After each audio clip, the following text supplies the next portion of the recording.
ഇനി നമുക്കൊരു എക്സാമ്പിൾ നോക്കാം. ഇഫക്റ്റീവ് കപ്പാസിറ്റിയുടെ തന്നെ ഒരു എക്സാമ്പിൾ നമുക്ക് നോക്കാം. അതായത് ഇപ്പം നമ്മൾ ഒരു മെഷീൻ, ഒരു മാനുഫാക്ചറിങ് സെറ്റപ്പ്, അത് 3 ഷിഫ്റ്റ് പെർ ഡേ, അങ്ങനെ 6 days പെർ വീക്ക് വർക്ക് ചെയ്തിട്ട് 700 യൂണിറ്റ്സ് പെർ ഷിഫ്റ്റ് അങ്ങനെയാണ് പ്രൊഡ്യൂസ് ചെയ്യാനായിട്ട് അവർ ഡിസൈഡ് ചെയ്തിരുന്നത്. അപ്പോൾ ശരിക്കും ഡിസൈൻ കപ്പാസിറ്റി അല്ലെങ്കിൽ മാക്സിമം കപ്പാസിറ്റി എന്ന് പറയുമ്പോൾ number of units per shift into number of shifts into days per week. അപ്പോൾ number of units per shift 700 ആണ്, നമ്പർ ഓഫ് ഷിഫ്റ്റ്സ് 3 ആണ്, ഒരു വീക്കിലുള്ള ഡേയ്സ് എന്ന് പറയുന്നത് 6 ആണ്. അപ്പോൾ 700 × 3 × 6 ഒരു 12600 യൂണിറ്റ്സ് പെർ വീക്ക്. അതായിരുന്നു ഡിസൈൻ കപ്പാസിറ്റി അല്ലെങ്കിൽ മാക്സിമം കപ്പാസിറ്റി. പക്ഷെ ഇതിങ്ങനെ ഈ ഷിഫ്റ്റിൽ ഓടുന്ന മെഷീൻസിനെ ആഴ്ചയിൽ 6 ദിവസവും നോൺ സ്റ്റോപ്പായിട്ട് ഓടിക്കാൻ പറ്റില്ല. സാധാരണ പ്രൊഡക്റ്റീവ് ടൈമിൻ്റെ ഒരു 10% പ്രിവെൻറ്റീവ് മെയിൻ്റനൻസിന് പോയി. അപ്പോൾ 100%-ന് പകരം 90/100 നമുക്ക് എന്ത് കിട്ടിയുള്ളൂ, ശരിക്ക് വരുള്ളൂ. അപ്പം അങ്ങനെ വന്നപ്പോൾ ഈ 12600-ന്റെ 90/100 എന്ന് പറയുമ്പോൾ 11340 യൂണിറ്റ്സ് പെർ വീക്കായി കുറഞ്ഞു.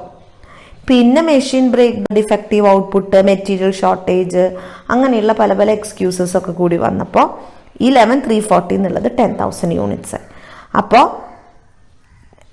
700 യൂണിറ്റ്സ് ഒരു ഷിഫ്റ്റിൽ, അങ്ങനെ 3 ഷിഫ്റ്റ് വെച്ച് 6 ദിവസം ഒരു ആഴ്ചയിൽ വർക്ക് ചെയ്യുമ്പോൾ 12600 യൂണിറ്റ്സ് കിട്ടുമെന്ന ഡിസൈൻ കപ്പാസിറ്റി. പക്ഷെ അല്പസ്വല്പം പ്രാക്ടിക്കൽ സെൻസുള്ള ഓപ്പറേഷൻസ് മാനേജേഴ്സിനൊക്കെ എന്തറിയാം, ഈ 12600 ഒരിക്കലും കിട്ടാൻ പോണില്ല. അതിലെന്തെങ്കിലുമൊക്കെ ഈ പറഞ്ഞ പോലെ പ്രിവെൻറ്റീവ് മെയിൻ്റനൻസിന് ഒരു ഇത്ര ശതമാനം പ്രൊഡക്റ്റീവ് ടൈം മാറ്റി വയ്ക്കേണ്ടി വരും, മെഷീൻ ബ്രേക്ക് ഡൗൺസ് വരും, ചിലപ്പോൾ ഡിഫക്റ്റീവ് ഔട്ട്പുട്ട് വരും, ചിലപ്പോൾ മെഷീൻ നമ്മൾ എന്തൊക്കെ പ്ലാൻ വന്നാലും ഇങ്ങനെയുള്ള ചില പ്രശ്നങ്ങളൊക്കെ വരാം. ചിലപ്പോൾ അൺഎക്സ്പെക്റ്റഡ് ഹർത്താൽസ്, എന്താ പറയുക, ബന്ധുകൾ, അങ്ങനെ, അല്ലെങ്കിൽ ചിലപ്പോൾ കറണ്ട് ഫെയിലിയേഴ്സ്, പവർ ഫെയിലിയേഴ്സ് ഒക്കെ വരാം. അപ്പം അങ്ങനെയുള്ള സമയമെല്ലാം കൂടി കാൽക്കുലേറ്റ് ചെയ്യുമ്പോൾ 12600 ആയിരുന്നു മാക്സിമം എങ്കിലും പെർ വീക്ക് എങ്കിലും 10,000 ആര് പ്ലാൻ ചെയ്യുള്ളൂ? ഓപ്പറേഷൻസ് മാനേജേഴ്സ് റീസണബിൾ ആയിട്ടുള്ള കാര്യങ്ങൾക്കൊക്കെ കൊടുത്തുകൊണ്ട് അവർ തീരുമാനിക്കുള്ളൂ. 12600 പറ്റും, അതിനുള്ള ഡിസൈൻഡ് ആണ്, അതിനുള്ള സെറ്റപ്പുകളൊക്കെ ഉണ്ട്, പക്ഷെ പ്രാക്ടിക്കലി ഫീസിബിൾ ആയിട്ട് ഒരു 10,000 യൂണിറ്റ് ഉണ്ടാക്കാൻ പറ്റുള്ളൂ എന്ന്. അതിനെയാണ് നമ്മൾ ഇഫക്റ്റീവ് കപ്പാസിറ്റി എന്ന് പറയാം. ഇനി ഡിസൈൻഡ് അല്ലെങ്കിൽ മാക്സിമം കപ്പാസിറ്റി ഉണ്ട്, ഇഫക്റ്റീവ് കപ്പാസിറ്റി ഉണ്ട്. എന്തെല്ലാം കാര്യങ്ങളാണ് ഇഫക്റ്റീവ് കപ്പാസിറ്റീനെ ഡിറ്റർമൈൻ ചെയ്യുന്നത് എന്ന് പറയുമ്പോൾ ആദ്യം പറയുന്നത് ഫെസിലിറ്റീസ് ഫാക്ടേഴ്സ് ആണ്. ഒരു പ്രൊഡക്ഷൻ പ്രോസസ്സ് നടക്കാൻ ആവശ്യമായിട്ടുള്ള ഫെസിലിറ്റീസ്, അതിന് എന്താ പറയുക, size and provision for expansion ഉണ്ടോ, ലൊക്കേഷൻ ഫാക്ടേഴ്സ്, മാർക്കറ്റിലേക്കുള്ള distance, labour supply, energy sources, room for expansion, അങ്ങനെയുള്ള കുറേ ഡിറ്റർമിനൻസിൻ്റെ ബേസിസിലാണ് ഫെസിലിറ്റി ഫാക്ടേഴ്സ് നമ്മൾ ഡിസൈഡ് ചെയ്യുന്നത്. അപ്പോൾ അതാണ്, ഇത്രയും ഫാക്ടേഴ്സ് എപ്പോഴും നമുക്ക് തീർച്ചയായിട്ടും ഈ ഒരു ഇഫക്റ്റീവ് കപ്പാസിറ്റീനെ എഫക്റ്റ് ചെയ്യും. പിന്നെ അത് കഴിഞ്ഞാൽ പ്രോഡക്റ്റ് അല്ലെങ്കിൽ സർവീസ് ഫാക്ടേഴ്സ് എന്ന് പറഞ്ഞു കഴിഞ്ഞാൽ എന്ത് തരം പ്രോഡക്റ്റുകളാണ് പ്രൊഡ്യൂസ് ചെയ്യുന്നത്, എന്ത് തരം സർവീസാണ്, ഒരുപാട് വേരിയേഷനും പല മെറ്റീരിയൽസും പല ടെക്നോളജിയും ആവശ്യമുള്ള പ്രോഡക്ട്സ് ആണോ, അത് ഏറെക്കുറെ സ്റ്റാൻഡേർഡ് ആയിട്ടുള്ള ഒരേ രീതി കൊണ്ട് ഉണ്ടാക്കാവുന്ന പ്രോഡക്ട്സ് ആണോ, അങ്ങനെയുള്ള പ്രോഡക്റ്റ് സർവീസ് ഫാക്ടേഴ്സ്. പിന്നെ പ്രോസസ് ഫാക്ടേഴ്സ്, ഈ റോ മെറ്റീരിയൽസിനെയൊക്കെ ഏതെങ്കിലും ഒരു സംവിധാനം യൂസ് ചെയ്തിട്ടാണ് നമ്മൾ ഔട്ട്പുട്ട് ആക്കുക.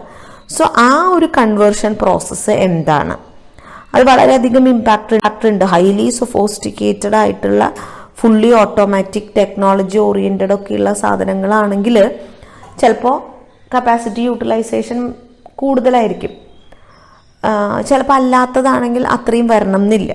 സോ എന്താണ് പ്രോസസ് ഫാക്ടേഴ്സ്? പിന്നെ നമുക്കറിയാം ഹ്യൂമൻ ഫാക്ടേഴ്സ്. ഇതെന്ത് ജോബാണെങ്കിലും 10% ഓട്ടോമേറ്റഡ് ആണെന്ന് പറഞ്ഞാലെങ്കിലും ഒരു സ്വിച്ച് ഇടാനെങ്കിലും ഒരു മനുഷ്യൻ്റെ ആവശ്യം ഉണ്ടാവും, അല്ലേ? സോ നമുക്ക് അത് അങ്ങനെയുള്ള ജോലികൾ, സ്കിൽഡ് ആയിട്ടുള്ള ജോബുകളുണ്ട്, നോമിനൽ ആയിട്ടുള്ള ജോബുകളുണ്ട്. അതൊക്കെ ചെയ്യാനായിട്ടുള്ള ട്രെയിനിങ് കിട്ടിയ ആൾക്കാരാണോ, സ്കിൽഡ് ആണോ, എക്സ്പീരിയൻസ് ഉണ്ടോ, എന്താ അവർക്ക് ചെയ്യണമെന്നുള്ളതിനെ കുറിച്ച് അവർക്കൊരു ക്ലാരിറ്റി ഉണ്ടോ, അവർക്ക് ഐഡിയ ഉണ്ടോ, അങ്ങനെയുള്ള പല കാര്യങ്ങളാണ് ആക്ച്വലി നമ്മുടെ ഹ്യൂമൻ ഫാക്ടേഴ്സിൽ വരുന്നത്. ഇനി പറഞ്ഞതാണ് ഓപ്പറേഷൻ ഫാക്ടേഴ്സ്. നമ്മളിപ്പോൾ ഈ പറയുന്ന ഓപ്പറേഷൻസ് മാനേജ്മെന്റിൽ പഠിക്കുന്ന എല്ലാ സംഭവങ്ങളാണ്. Scheduling, materials management, quality assurance, maintenance problems, equipment breakdown, അങ്ങനെ ഒത്തിരി കാര്യങ്ങൾ ഓവറോൾ കപ്പാസിറ്റീനെ എഫക്റ്റ് ചെയ്യും. So production and operation factors. ഇനി എക്സ്റ്റേണൽ ഫാക്ടേഴ്സ് ഉണ്ട്. നമ്മുടെ ഓർഗനൈസേഷൻ എന്ന് പറയുന്നത് ഒരു വാക്യൂമിലൊന്നല്ല, അതൊരു എൻവിറോൺമെന്റിലാണ്. ആ എൻവിറോൺമെന്റ് മൈക്രോ ആയാലും ഈ രണ്ട് എൻവിറോൺമെന്റ് ആയാലും നമ്മളുടെ പ്രൊഡക്ഷൻ പ്രോസസ്സിനെയും ഈ പ്രൊഡക്ഷൻ പ്രോസസ്സിന് ആവശ്യമായിട്ടുള്ള ഇൻപുട്ടുകളുടെ കപ്പാസിറ്റീനെയും ഇഫക്റ്റ് ചെയ്യാം. സോ ഇതൊക്കെയാണ് നമ്മൾക്ക് വരുന്ന എക്സ്റ്റേണൽ ഫാക്ടേഴ്സ് എന്ന് പറഞ്ഞാൽ. അപ്പോൾ പൊതുവിൽ കപ്പാസിറ്റീനെ, ഇഫക്റ്റീവ് കപ്പാസിറ്റീനെ ഡിറ്റർമൈൻ ചെയ്യുന്ന ഫാക്ടേഴ്സ് എന്ന് പറയുന്നത് ഫെസിലിറ്റി ഫാക്ടേഴ്സ് വരും, പ്രോഡക്റ്റ് അല്ലെങ്കിൽ സർവീസ് ഫാക്ടേഴ്സ് വരും, പ്രോസസ് ഫാക്ടേഴ്സ് വരും, ഹ്യൂമൻ ഫാക്ടേഴ്സ് വരും, ഓപ്പറേഷൻ ഫാക്ടേഴ്സ് വരും, എക്സ്റ്റേണൽ ഫാക്ടേഴ്സ് വരും.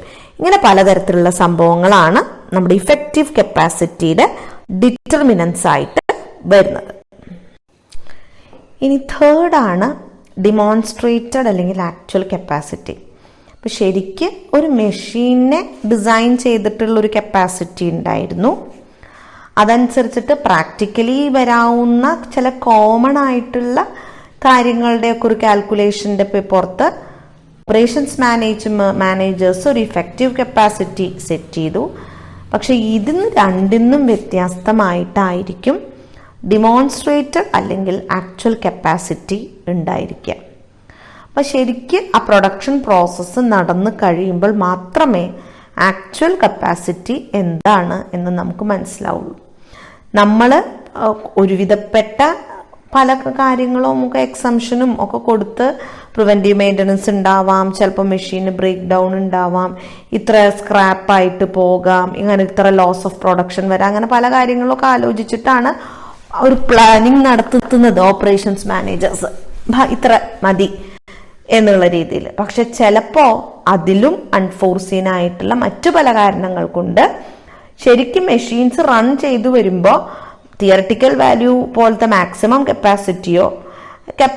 ഇഫക്റ്റീവ് കപ്പാസിറ്റിയോ ചിലപ്പോൾ കിട്ടിക്കൊള്ളണം എന്നില്ല. മറിച്ച് ആക്ച്വൽ ഡെമോൺസ്ട്രേറ്റഡ് കപ്പാസിറ്റി എന്ന് പറയുന്നതാണ് ശരിക്കൊരു മെഷീൻ ഓപ്പറേറ്റ് ചെയ്ത് കഴിയുമ്പോൾ നമുക്ക് കിട്ടുന്ന കപ്പാസിറ്റി എന്ന് പറയുന്നത്.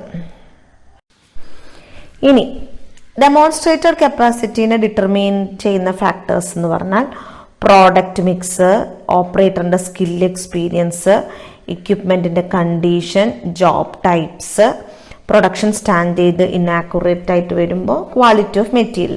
അത് ഈ വക സാധനങ്ങളും ഒരിക്കലും ഒരു ഓപ്പറേഷൻസ് മാനേജർ പറഞ്ഞ കണ്ടീഷനിൽ പെടില്ല.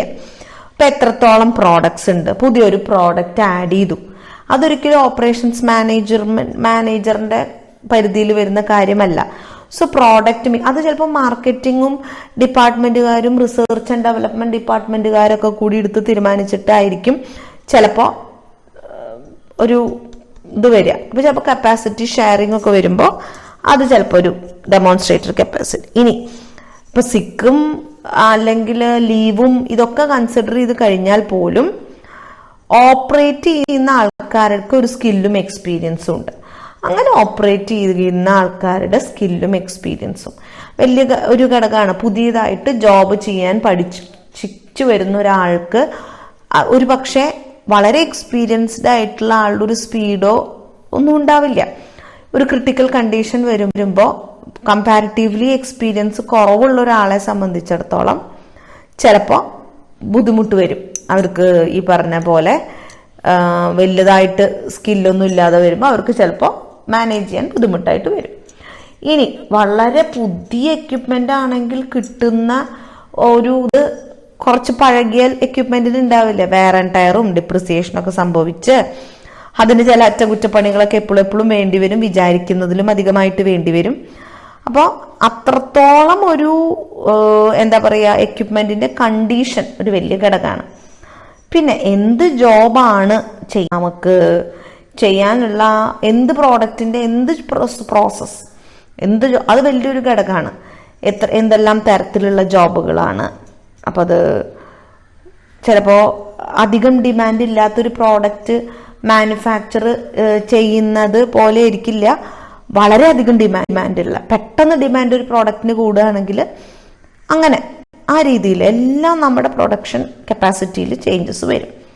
പിന്നെ പ്രൊഡക്ഷൻ സ്റ്റാൻഡേർഡ് ഇന്നാക്യുറേറ്റ് ആയി പോയാൽ നമ്മൾ സെറ്റ് ചെയ്തിട്ടുള്ള അത് ഇഫക്റ്റീവ് കപ്പാസിറ്റിയിൽ നിന്ന് മാറാനുള്ള ചിലത് ആക്ച്വൽ പ്രോസസ്സിങ്ങിൽ വരുന്ന ഇൻഎഫിഷ്യൻസീസ് അല്ല, പക്ഷെ ഇന്നാക്യുറേറ്റ് പ്രൊഡക്ഷൻ സ്റ്റാൻഡേർഡുകൾ സെറ്റ് ചെയ്ത.